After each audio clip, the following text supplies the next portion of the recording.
हर चट्टान में रत्न नहीं पाए जाते, हर गज के मस्तक पर गजमुक्ता नहीं पाया जाता, हर वन में चंदन का वृक्ष नहीं पाया जाता। जीवन में ये जो श्रेष्ठ और महान वस्तुएं, इन्हें पाने के लिए कठिनाइयों का सामना करना ही पड़ता। अब ऐसे ही श्रेष्ठ होते हैं मित्र।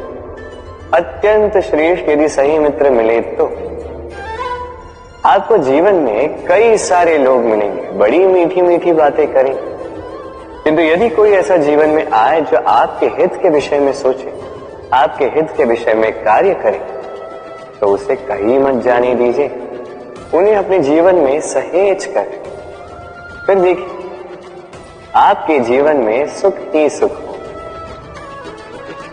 राधे राधे। देखो तो ये संसार कितना सुंदर है, किंतु वास्तविक सत्य ये है कि इस संसार में सब कुछ नश्वर है। जो कल था वो आज नहीं है, जो आज है वो कल नहीं था, और जो आज है वो कल भी नहीं होगा। प्रत्येक व्यक्ति अपने अपने समय पर काल को प्राप्त हो जाता है। इस रूप का नाश करता है बुढ़ापा, प्राणों का नाश करती है मृत्यु, आलस्य, ईर्ष्या धर्म का नाश करते हैं, और क्रोध संबंध का नाश करता है। किंतु एक ऐसा भाव है जो अकेला ही सारे गुणों का नाश करने में सक्षम है, और वो है अभिमान। इसलिए ज्ञान को स्वयं के पास आने दीजिए, किंतु अभिमान को कदापि नहीं, क्योंकि यदि ये अभिमान आपके पास आ गया तो जीवन में जो कुछ भी आपने अर्जित किया है, चाहे वो गुण हो, चाहे वो धन हो, चाहे वो मित्र हो, चाहे वो आनंद, सबका नाश हो जाएगा। राधे राधे। इस पुष्प को देख रहे हैं, कितना सुंदर खिला हुआ है यह पुष्प, और इसका कारण क्या है आप जानते हैं? यह पुष्प नहीं जानता कि कल इसके साथ क्या होने वाला, और ना ही ये पुष्प जानना चाहता। ये नहीं जानता कि कल ये किसी सुंदरी की केश सज्जा में लगेगा या किसी अर्थी पर शोक का प्रतीक बनेगा। ये जीता है तो केवल आज, केवल वर्तमान, और इसीलिए स्वयं भी महकता है, दूसरों को भी महकाता है। स्मरण रखिएगा, सुखी जीवन का मूल मंत्र यही, ना जीवन की चिंता, ना मृत्यु का भय, जो है वर्तमान। इसी वर्तमान को जिए, इसी वर्तमान को भोगे, और इसी वर्तमान में अपना आनंद ढूंढे। स्वयं सुखी रहे और सबको सुखी करे। राधे राधे। चलिए आपसे एक प्रश्न पूछता हूं, स्वर्ण और लोहे में अंतर क्या है? अब अधिकतर लोगों का उत्तर यही होगा कि स्वर्ण बहुमूल्य है, स्वर्ण का मूल्य लोहे से कहीं अधिक उचित है। किंतु हमें यह बात नहीं भूलनी चाहिए कि स्वर्ण हमारे श्रृंगार का कार्य करता है, हमें तनिक और सुंदर दिखाता है। दूसरी ओर लोहा उन सैनिकों की ढाल और तलवार बनकर रक्षा करता है जो सैनिक हमारे प्राणों की रक्षा करते हैं। ये सैनिक नहीं तो हमारे प्राण। अब बताएं, स्वर्ण का मूल्य अधिक होने से क्या लोहे का मूल्य कम हुआ? कदापि। इसी प्रकार इस जीवन में आप चाहे जितने प्रयास कर, कुछ न कुछ ऐसा अवश्य होगा जो आपको कभी नहीं मिलेगा, और इसके कारण स्वयं को हीन समझ लेना अनुचित है। हो सकता है आपके पास वो गुण हो जो संसार में और किसी के पास भी नहीं है, तो उस गुण को समझिए, उसे बढ़ाइए और उसे सहेज करें। स्मरण रखिए, संसार में प्रत्येक व्यक्ति विशेष होता है, और संसार में सभी को सब कुछ नहीं मिलता। स्वयं देख लीजिए, स्वर्ण को जिस दुकान में सहेज कर रखा जाता है, उस दुकान के ताले लोहे से ही बने। वर्षा के ऋतु में जब भयानक वर्षा होती है, तीव्र गति से वायु चलती है, तब अक्सर आपने देखा होगा ये पक्षियां, इनके घोंसले अक्सर टूट जाते हैं, नष्ट हो जाते हैं, किंतु क्या कभी आपने इन पक्षियों को विलाप करते हुए देखा है? कभी नहीं। जैसे ही वर्षा रुकती है, ये पुनः तिनका तिनका जोड़कर अपना घोंसला पुनः बना ही देते हैं, अपना संसार वैसा बना देते हैं जैसा पहले था। और ऐसा क्यों? क्योंकि इस चक्रवात के कार्य से इन पक्षियों को कोई लेना देना है ही नहीं। वो तो बस वो करते हैं जो उनके हाथ में। और यही है सुखी जीवन का मूल मंत्र। जो आपके वश में नहीं, उस पर विलाप करके कोई लाभ नहीं होगा। अपना ध्यान केवल उस पर केंद्रित कीजिए जो आपके वश में। जो बदल चुका है उसे कदाचित आप बदल नहीं सकते, किंतु जिसे आप बदल सकते हैं उस पर ध्यान केंद्रित कीजिए। इस जीवन में तनिक सकारात्मक बन जाइए, देखिए सब शुभ होगा। राधे राधे। मनुष्य सदैव विश्वास करता है ऊपर उठने में, ऊंचा और ऊंचा उठने में, किंतु वास्तविकता तो यह है कि जब तक शिखर को स्पर्श नहीं करोगे, ऊपर उठने में आनंद नहीं आएगा। अब देखिए ये वर्षा जब आकाश से गिरती है, धरती भी इसका स्वागत करती है, क्योंकि वर्षा गिरती है धरती की प्यास बुझाने के लिए। वर्षा आती है तो वन उपवन झूम उठते हैं, मोर पपी है नाचते हैं, गाते हैं। इसलिए नहीं कि वर्षा गिरी, इसलिए कि वर्षा उस भाव से गिरी। अब उसी स्थान पे यदि आकाश से कड़कती हुई बिजली धरती पर गिरे तो ये प्रकृति भयभीत हो जाती। अर्थात ये भाव अत्यंत महत्वपूर्ण है। सर्वप्रथम इस भाव को देखिएगा, और यदि इस भाव में सृजन है तो समझ लीजिए सब कुछ शुभ ही होगा। राधे राधे।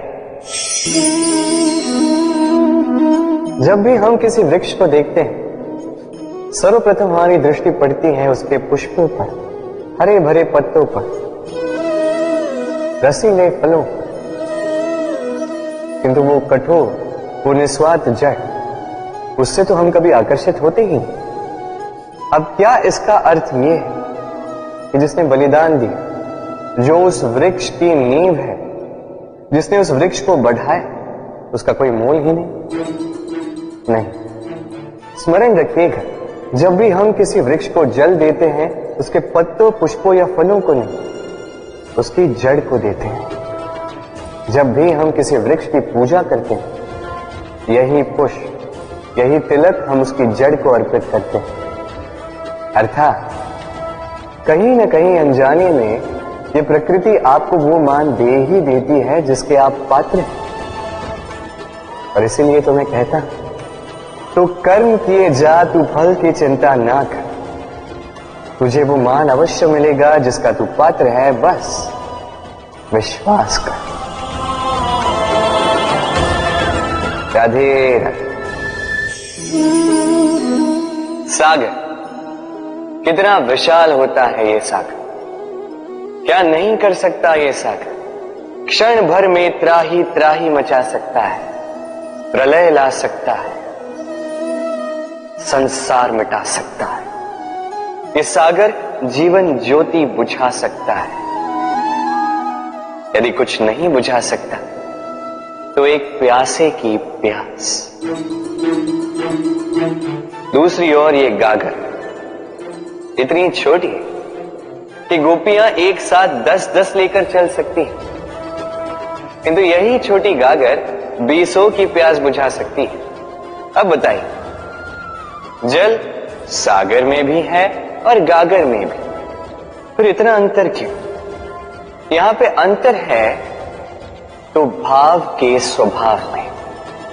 एक माटी में मीठा जल संजोकर रखती है, तो दूसरा अपने खारे पानी से किसी को भी माटी में मिला सकता है। आप क्या बनना चाहेंगे?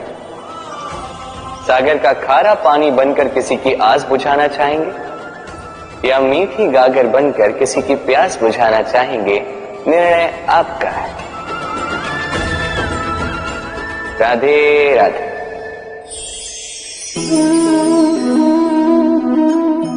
बालपन में एक बात थी जो मुझे कभी समझ नहीं आई। मैं सदैव आश्चर्यचकित रहता था कि ऐसा कैसे हो सकता है। बात कुछ यूं थी, मैं हमारी गौशाला में देखता था अलग अलग रंग रूप की गैया, किसी का रंग काला तो किसी का श्वेत, किसी का भूरा तो किसी का चितकबरा। अब मैं देखता था किसी के सींग बड़े हैं तो किसी के इतने छोटे कि मानो दिखाई ही न थे। कोई गैया आकार में छोटी थी तो कोई तनिक बड़ी, किंतु जब ये सारी गैयाएं दूध देती थी तो मैंने देखा सब कुछ तो समान, रंग समान, स्वाद समान, गुण समान, पौष्टिकता समान। अब मैं ये समझ नहीं पाया, मेरी दृष्टि में तो सारी गैयाएं अलग अलग थी। मैंने सोचा मैं मैया से पूछता। मैंने मैया से पूछा। मैया ने मुझसे कहा, कान्हा, रंग रूप बदलने से गैया की वास्तविकता तो नहीं बदलती ना, गैया तो गैया ही रहेगी। अब मैं ये बात नहीं समझ पाता कि मनुष्य इसे आत्मसात कैसे नहीं कर सकता। देखिए, रंग, रूप, जात, धर्म, भाषा, इससे ऊपर है मानवता। और मानवता का एक ही धर्म है और वो है प्रेम। तो यही प्रेम अब सब में बांटते रहे, प्रेम से सबकी सेवा करते रहे। इस मानवता का अमृत चख के देखें, फिर आप समझ जाएंगे कि हम सब भिन्न भिन्न नहीं, हम सभी एक हैं। राधे राधे।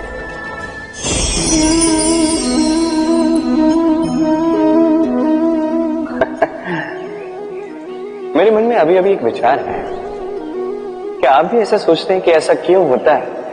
ईश्वर ने हमें दो आंखें दी, दो कान दिए, दो हाथ दिए, किंतु मुख केवल एक ही दिए, जीभ केवल एक ही दी।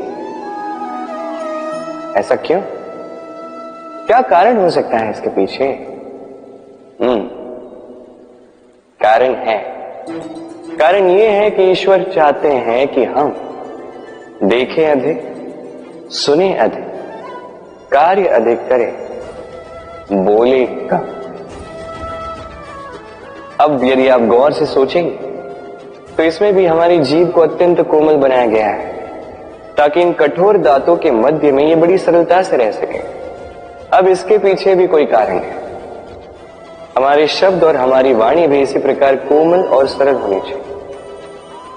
स्मरण रखिए, यदि इस मुख से शब्द कठोर निकलेंगे तो इसके परिणाम भी कठोर ही होंगे। इसी कोमल, इसी सरल और इसी मीठी वाणी के साथ आइए मेरे साथ कहें, राधे राधे। इस कोमल घास को देख रहे हैं, इतनी कोमल कि कोई बालक भी आके इस पर बैठ जाए तो ये दब जाती। एक छोटा सा चूहा कहीं से आ जाए, अपने दांतों से इसे काट सकता है। और यदि कोई हाथी आ गया तो बड़ी सरलता से इसे जड़ से उखाड़ कर फेंक सकता है। अब देखिए,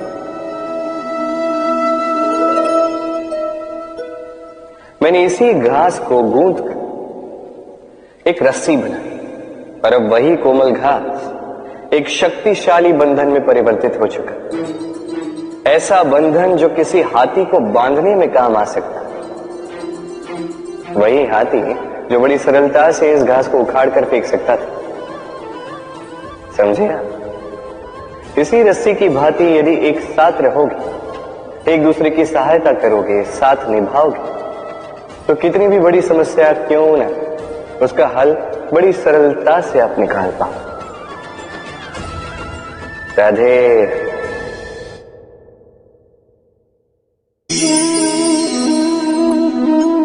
कैसे हैं आप?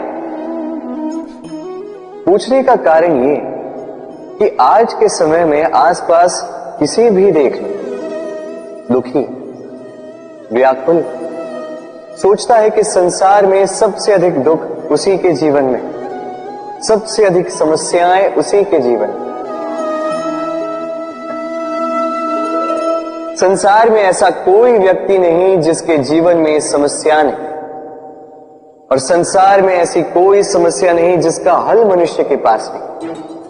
किंतु उस हल को खोजने के लिए अपनी भुजाओं को खोलकर जीवन में आगे बढ़ना होता है, साहस से आगे बढ़ना होता है।